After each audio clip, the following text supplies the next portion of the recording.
இடைத்தேர்தலுக்கு பிறகு அமைச்சரவை அதிரடி மாற்றம். அதிமுக மாஜிக்களுக்கு முக்கிய இலாக்கா.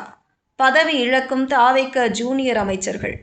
தமிழக அரசியல் களம் தற்போது முழுமையாக இடைத்தேர்தல் மோடிற்குள் நகர்ந்துள்ள நிலையில், தேர்தல் முடிவடைந்ததும் தமிழக அமைச்சரவையில் பெரிய அளவிலான மாற்றங்கள் மேற்கொள்ளப்படலாம் என்ற தகவல் கோட்டை வட்டாரங்களில் பரபரப்பாக பேசப்பட்டு வருகிறது.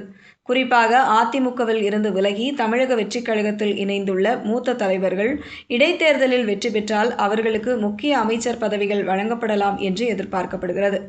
அதிமுகவில் இருந்து மூத்த தலைவர்கள் அடுத்தடுத்து தமிழக வெற்றிக் கழகத்தை நோக்கி நகர்வது தமிழக அரசியலில் மிகப்பெரிய பேசுபொருளாக மாறியுள்ளது.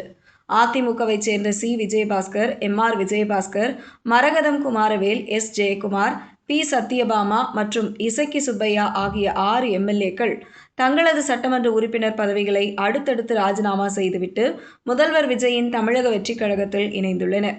இதில் குறிப்பாக முன்னாள் அமைச்சர்களான சி. விஜயபாஸ்கர் மற்றும் எம்.ஆர். விஜயபாஸ்கர் ஆகியோரின் வருகை தற்போதைய தாவேக அமைச்சரவைக்குள் ஒரு விதமான பதற்றத்தை ஏற்படுத்தியுள்ளதாக கூறப்படுகிறது. இருவரும் நீண்ட அரசியல் அனுபவம் கொண்டவர்கள் என்பதால் அவர்களின் அடுத்த கட்ட அரசியல் பயணம் சாதாரண எம்.எல்.ஏ. பதவியோடு நின்றுவிடாது என்று அரசியல் வட்டாரங்களில் பேசப்படுகிறது. சட்டமன்ற உறுப்பினர் பதவியை ராஜினாமா செய்துவிட்டு தங்களது அரசியல் எதிர்காலத்தையே பணயம் வைத்து தமிழக வெற்றிக் கழகத்தில் இணைந்துள்ள இந்த அதிமுக முன்னாள் அமைச்சர்கள் மீண்டும் இடைத்தேர்தலில் போட்டியிட்டு வெற்றி பெற்ற பிறகு சாதாரண எம்.எல்.ஏக்களாக பின்வரிசையில் அமர சம்மதித்திருக்க மாட்டார்கள் என்று கூறப்படுகிறது. குறிப்பாக இவர்கள் பல ஆண்டுகளாக அமைச்சர்களாக பணியாற்றியவர்கள். அதிகார பலம், மாவட்ட அளவிலான செல்வாக்கு மற்றும் நிர்வாக அனுபவம் ஆகியவற்றை கொண்டவர்கள். ஜெயலலிதா மற்றும் எடப்பாடி பழனிசாமி தலைமையிலான அமைச்சரவைகளில் முக்கிய இலாக்காக்களை கொண்ட அனுபவமும் இவர்களுக்கு உள்ளது. இதனால் தமிழக வெற்றிக் கழகத்தில் இணைவதற்கு முன்பே இவர்களுடன் முக்கிய பேச்சுவார்த்தைகள் நடைபெற்றிருக்கலாம் என்றும், இடைத்தேர்தலில் மீண்டும் வெற்றி பெற்றால் அமைச்சரவையில் முக்கிய இடம் வழங்கப்படும் என்ற உத்தரவாதத்தின் அடிப்படையிலேயே கட்சி மாற்றம் நடந்திருக்கலாம் என்றும் அரசியல் வட்டாரங்களில் விவாதங்கள் எழுந்துள்ளன. விரைவில் நடைபெறவுள்ள இடைத்தேர்தலில் இவர்கள் மீண்டும் களம் கண்டு வெற்றி பெற்றால் அவர்களுக்கு முக்கிய இலாக்காக்கள் ஒதுக்கப்படலாம் என்ற எதிர்பார்ப்பு அதிகரித்துள்ளது. இதன் காரணமாக தற்போதைய அமைச்சரவையில் இருக்கும் சில அமைச்சர்களின் பதவிகள் மற்றும் இலாக்காக்கள் மாற்றப்படலாம் என்றும் கூறப்படுகிறது. முதலமைச்சர் விஜய் தனது முதல் அமைச்சரவையையே மாற்றியமைத்த போது இளைஞர்கள் மற்றும் புதுமுகங்களுக்கு அதிக வாய்ப்புகளை வழங்கினார்.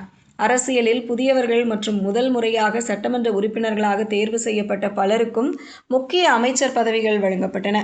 தற்போதைய அமைச்சரவையில் கட்சியின் பொதுச் செயலாளர் என். ஆனந்த் மற்றும் செங்கோட்டையன் போன்ற ஓரிரு மூத்த தலைவர்களை தவிர பெரும்பாலான அமைச்சர்கள் சட்டமன்ற மற்றும் நிர்வாக அனுபவம் குறைந்தவர்களாகவே இருப்பதாக அரசியல் வட்டாரங்களில் விமர்சனங்கள் முன்வைக்கப்பட்டு வருகின்றன.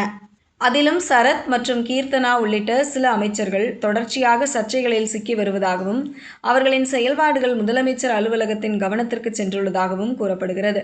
இந்த சூழலில் சி. விஜயபாஸ்கர் மற்றும் எம்.ஆர். விஜயபாஸ்கர் போன்ற அனுபவம் வாய்ந்த முன்னாள் அமைச்சர்கள் இடைத்தேர்தலில் வெற்றி பெற்று சட்டமன்றத்திற்குள் வந்தால் அமைச்சரவை மாற்றம் தவிர்க்க முடியாததாக இருக்கும் என்று கோட்டை வட்டாரங்களில் பேசப்படுகிறது. நிர்வாகத்தை சீர்படுத்துவதற்கும் திமுக போன்ற பலமான எதிர்க்கட்சிகளின் தாக்குதல்களை சட்டமன்றத்தில் எதிர்கொள்வதற்கும் அனுபவம் வாய்ந்த மூத்த தலைவர்கள் தேவை என்று முதலமைச்சர் விஜய் கருதுவதாக கூறப்படுகிறது. தற்போதைய அமைச்சரவையில் சில ஜூனியர் அமைச்சர்கள் நிர்வாக ரீதியாக திணறி வருவதாகவும், சில துறைகளில் எதிர்பார்த்த வேகத்தில் பணிகள் நடைபெறவில்லை என்றும் முதலமைச்சர் அலுவலகத்திற்கு தகவல்கள் சென்றுள்ளதாக கூறப்படுகிறது. இதனால் சிறப்பாக செயல்படாத சில அமைச்சர்களின் பதவிகள் பறிக்கப்படலாம் அல்லது அவர்களிடம் இருக்கும் முக்கிய இலாக்காக்கள் மாற்றப்பட்டு அனுபவம் வாய்ந்த தலைவர்களிடம் ஒப்படைக்கப்படலாம் என்ற பேச்சு எழுந்துள்ளது. குறிப்பாக சி. விஜயபாஸ்கர் சுகாதாரத்துறையிலும், எம்.ஆர். விஜயபாஸ்கர் போக்குவரத்து துறையிலும் ஏற்கனவே அமைச்சர்களாக பணியாற்றிய அனுபவம் கொண்டவர்கள். சம்பந்தப்பட்ட துறைகளின் நிர்வாக நடைமுறைகளை நன்கு அறிந்தவர்கள் என்பதால் அவர்களை மீண்டும் அதே போன்ற முக்கிய இலாக்காக்களில் பயன்படுத்தலாம் என்ற பேச்சும் எழுந்துள்ளது. இடைத்தேர்தல் முடிவுகளுக்கு பிறகு தமிழக அமைச்சரவையில் மிகப்பெரிய மாற்றம் நடைபெறுமா?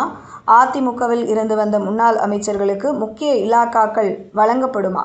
தற்போதைய அமைச்சர்களில் யாருடைய பதவி பறிக்கப்படும் என்பதுதான் தற்போதைய கோட்டை வட்டாரத்தின் மிகப்பெரிய எதிர்பார்ப்பாக உள்ளது.